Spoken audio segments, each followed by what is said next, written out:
Hello everyone and welcome back to my channel. Today I'm going to be drawing Ace from One Piece because of course I'm making more One Piece art, and I'm still sort of on that roll of top 10 hottest anime boys for Emily. I don't know if I'm actually going to make all 10 of them in a row.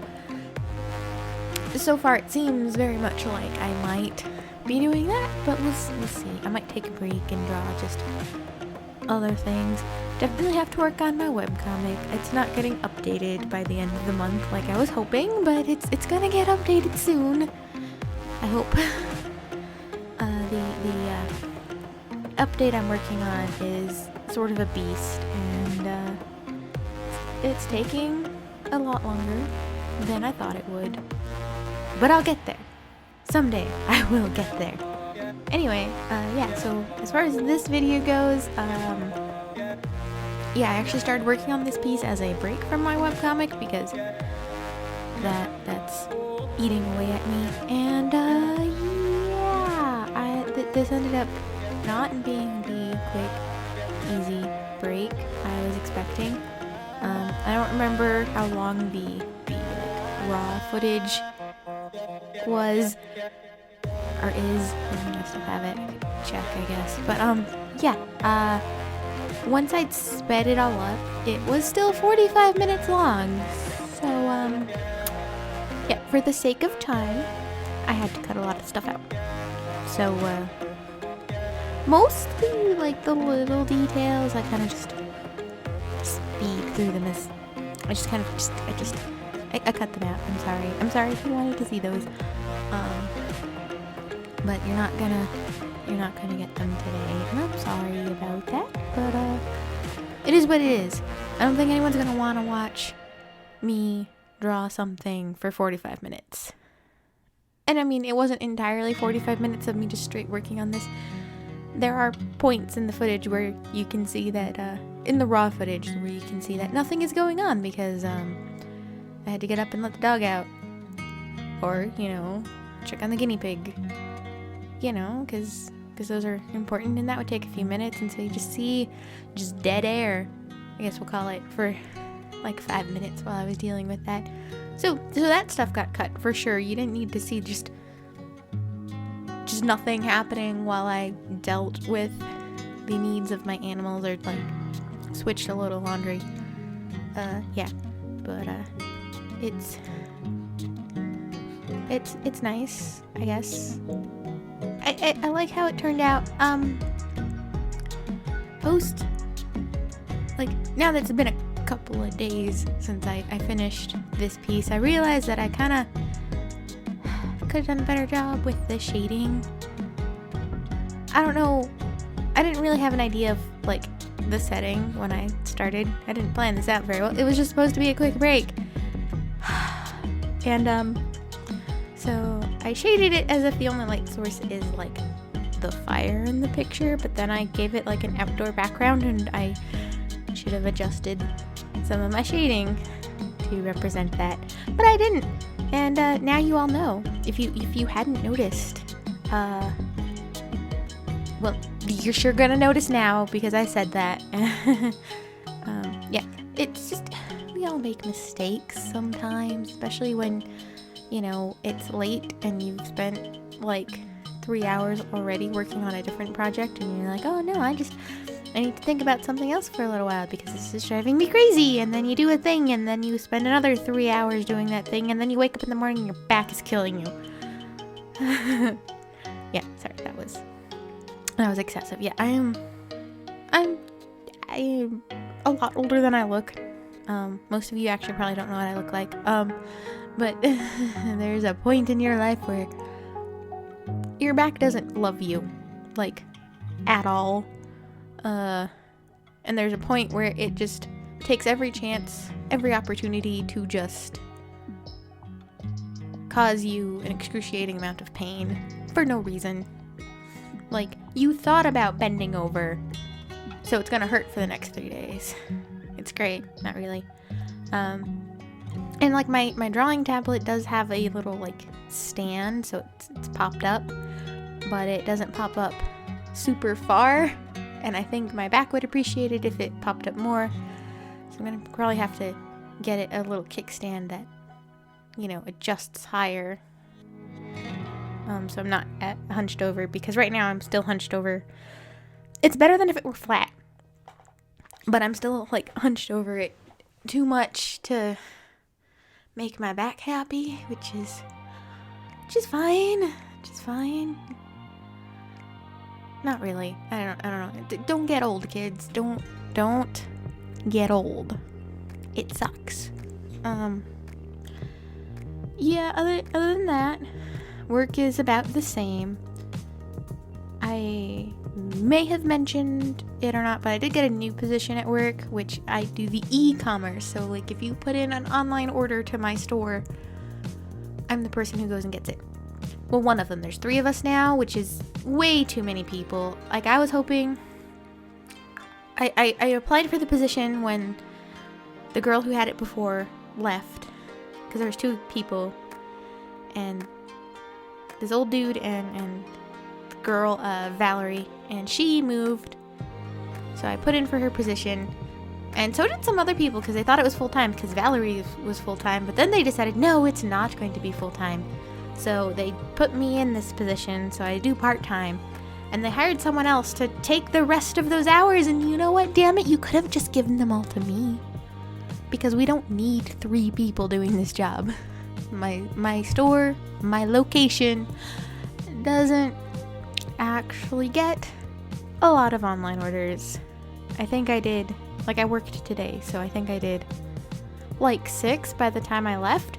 It's not enough for 2 people, but you need at least 2 people, because one person works in the morning and one person works in the evening, to cover all of the hours that orders are coming in. But you don't actually need 3 people. You don't need 3 people. And even the girl they hired, she and I have talked some, because we have some shifts where we overlap for a couple of hours, and she's like, yeah, I don't know why they hired me.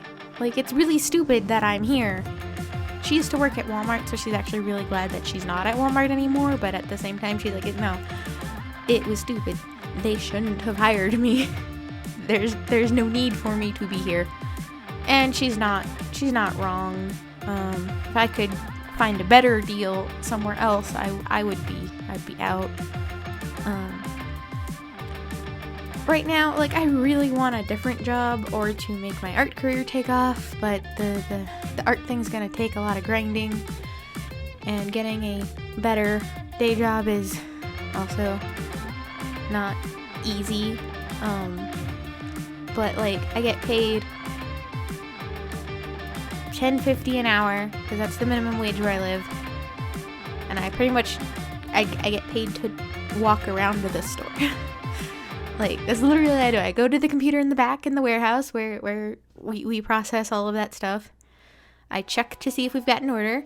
If we don't, I will go literally do a lap around the store, come back, check again, and then do a lap around the store until I get something, and then I go get the thing and I process it. And I either set it aside so it can go up front at customer service so someone can pick it up, or I package it so it can get shipped out with UPS in the next day. And then I repeat. I go take a lap around the store, I come back. So this is arguably the cushiest job I've ever had in my life, and yeah, it's hard to motivate myself. Well, no, not really. Sometimes my coworkers just have to open their mouths, and then I'm like, I need a new job, because yeah, I have a hard time. With my coworkers. I am in no way, shape, or form conservative, and they are all extremely conservative, and some of them are even like, oh yeah, we don't want the minimum wage to go up because that would be stupid. And I'm like, but you would get paid more. Why would you not want the minimum wage to go up? This job pays your rent, right? Don't you want to get paid more? But no, because they think, oh, well, if minimum wage goes up, inflation will go up, and then I don't know how to... Like, that's not how inflation works. Like, the minimum wage going up isn't actually going to affect the inflation. Like, the inflation has already happened and is still happening, and it's unrelated to the minimum wage, and I'm sorry. I'm getting very heated in this episode, this video. This voiceover? I don't know. I'm sorry. I'm just very passionate about how big of idiots my coworkers all are. I've never worked somewhere where the entirety of the staff is like, oh yeah, no, the minimum wage can't go up. That's stupid. What are you talking about? Like, literally every other place I've worked for has been like, yeah, no, the minimum wage needs to go up. Because, like, I've only ever worked at hourly corporate jobs, and every one of my coworkers is like, yeah, no, minimum wage has to go up because I need to pay my rent, and I don't want to have 3 jobs to do it anymore. Anyway, yeah, I don't, it's wild. It's wild, and I don't, it's a time, not a good one, and yeah.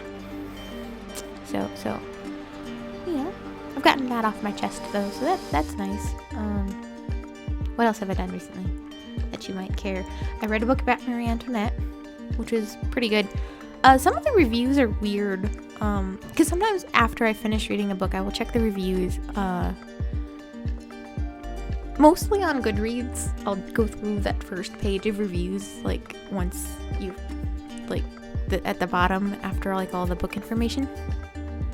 And, so I went through, and one of the reviews was kind of weird to me because they gave the book like a 1 or a 2 star, which, you know, that's fine. You cannot like a book, that's acceptable. But they said it was because the author was clearly biased against Marie Antoinette, and I was just really confused because it wasn't. Like, okay, it was biased, but like not to the extent that this person implied it was, because I got through the whole book and it didn't, like, it seemed very critical of the system. Like, here's the system that made Marie Antoinette, and she was kind of like stupid and frivolous, but like she didn't have any other options. Like, no one taught her to be very politically minded, so she wasn't, and things like that, you know. So it seemed more critical of the system that sort of created the kind of person that Marie Antoinette was, as opposed to specifically hating on her. And I can't think of any books off the top of my head, but like, I have a history degree, and listen, like, no, that was actually pretty. That was. It's impossible when you're writing a sort of, it's called a monograph, like a historical piece about a particular subject. And it's hard to do that without expressing some of your own biases, but most historians try really hard to not express their own biases. But sometimes they peek through, and so some of the biases of the author of this particular Marie Antoinette biography, you could tell, but it wasn't like raging like, oh my god, look at how horrible Marie Antoinette is. Like, no, like, it all the people who are like, oh my god, she said let them eat cake and she was horrible. That's extremely biased, and this book was not nearly as biased. So it was just a weird review to me, I guess. And I don't know, maybe because I have a lot more experience with reading historical texts, that I could see it was not horribly biased. Like, it didn't come off as horribly biased to me. And some people said it was dry, which I also thought was wild because it was not dry at all. But okay. I've also read a lot of history books, so, like, you know, I know what dry is, and I've seen bias pretty heavy in like zero attempts to hide it kind of thing.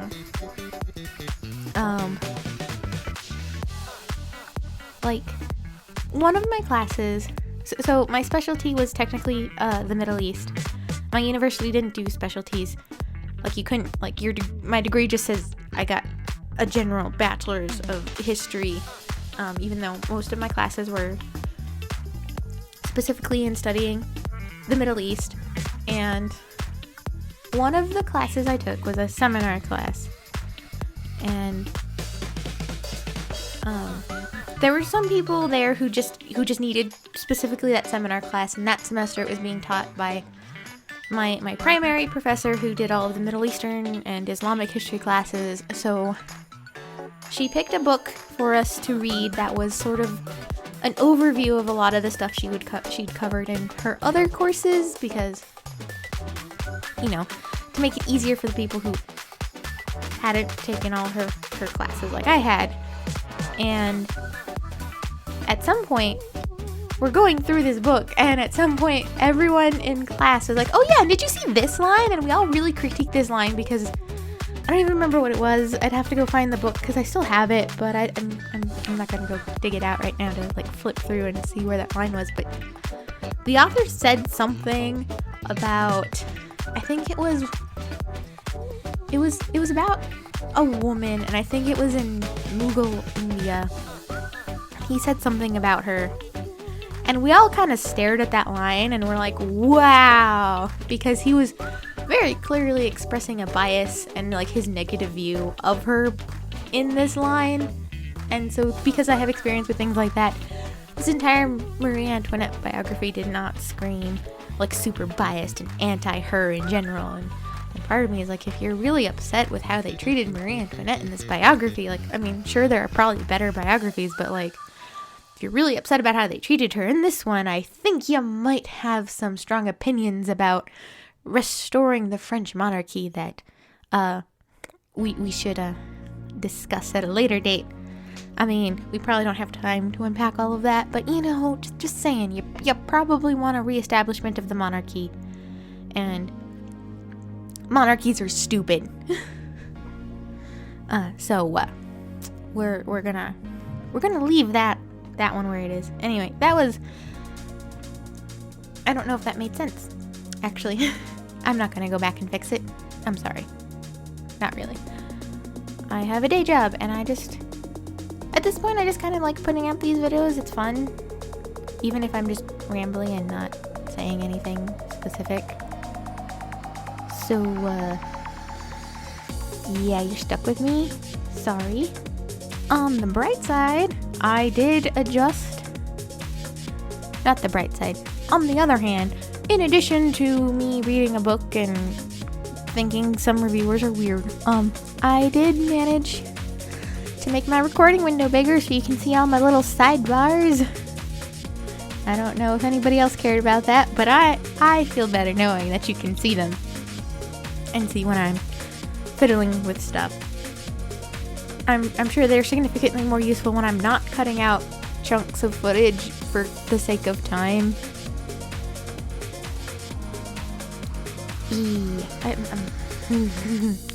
I was actually really excited when my video last week was only like 15 minutes or something. That was great, because lately they've all been pushing 30. And then I hit the 45-minute mark with this one, and I was like, nope, we gotta make it shorter. A big part of the problem is, one, I don't think anyone would be interested in listening to me ramble for 45 minutes.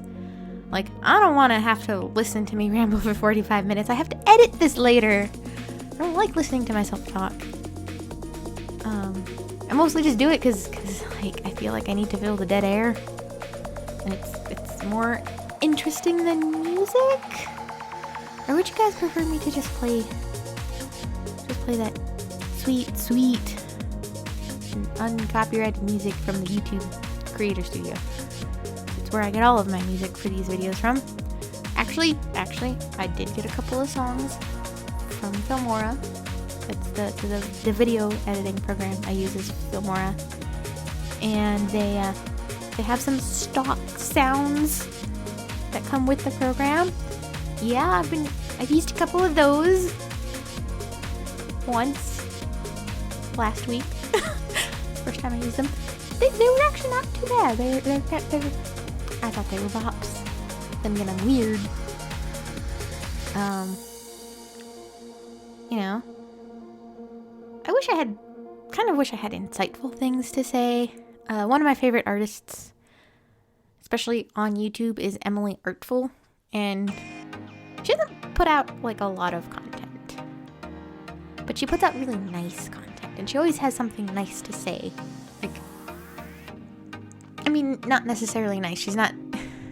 She's kind of not afraid to be a bitch if she has to. It's the best way I can put it. Like, she's gonna stand up for herself and like not take shit, and I like that about her. But like, she always has thoughtful voiceovers to her videos, and I'm just rambling into a microphone and apparently getting very passionate about the fact my coworkers don't understand inflation. No, but I like her content a lot, and I wish I had things nearly as insightful to say in my voiceovers. I don't know how she does it, but she's great.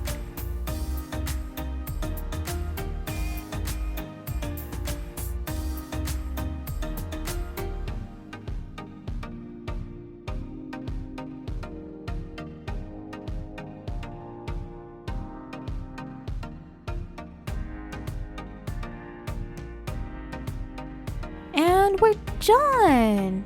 Here we go. We have Ace from One Piece because he's great and the character I named my guinea pig after.